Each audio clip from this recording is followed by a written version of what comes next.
And I'll tell you at least a neutrally pleasant story about someone in the Concord Caring Cooperative.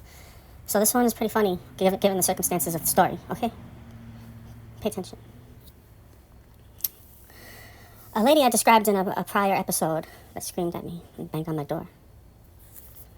Just a few days before that, she sees me in the elevator and she goes, "Oh, isn't it a shame?" And I didn't know what specifically she was talking about because a lot of terrible stuff happens on a regular basis nowadays, if you haven't noticed. So I was like, "Huh, what are you talking about?" She said, "Oh, hold on, I gotta edit that out. I don't mean to use his real name because I don't have a problem with him. Protect the innocent, all right? Fuck everybody else." So, nameless man, he lives on the floor above me.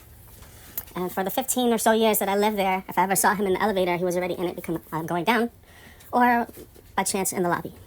"Hello, that's, how are you? Good night." Polite elevator talk. So, apparently, she tells me he died. And I was like, "Oh." She said, "Why are you acting surprised?" And I was like, "What are you talking about?" She's like, "Didn't you find his body?" I was like, "What?" She said, "They said you found his body because you're a friend and you knocked on his door." And I was like, I don't even know that man's name for sure. I probably got it wrong. Because one of my clients told me that wasn't his name. But who's he to know? He probably doesn't. I think I'm right. Anyway, the point is, I don't know that man. I know he lives one floor above me because he's in the elevator when I'm going down, and there's only one floor above me. I don't know which is his apartment, and I don't know that man to find his dead body. Why are you telling people this? Who's talking about me? Anyway, all right, so the point is, I was like, "No, I don't know what you're talking about." I was like, "Did they mean a different other person that shares my name in the building?" She said, "No, your apartment." I was like, "What? People are talking about this, me finding a dead body to the specificity by my name and apartment number? I don't know that man."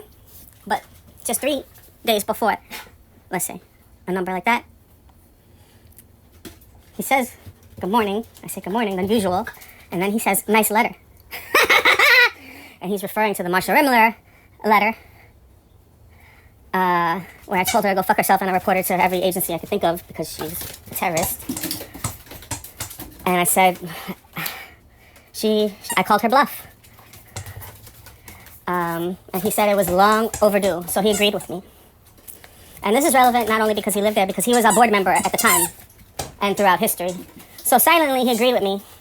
And I don't have any proof of this because it was just a conversation in the elevator. But that's at least 2 board members that agree with me on the record. So you can imagine why I wouldn't want to say hello or spend any time next to this lady who's telling people in the building that I found a dead body. I'm trying to conduct a business here and make me unapproachable. Everybody thinks I have something to do with this man's death. Oh, what a bitch.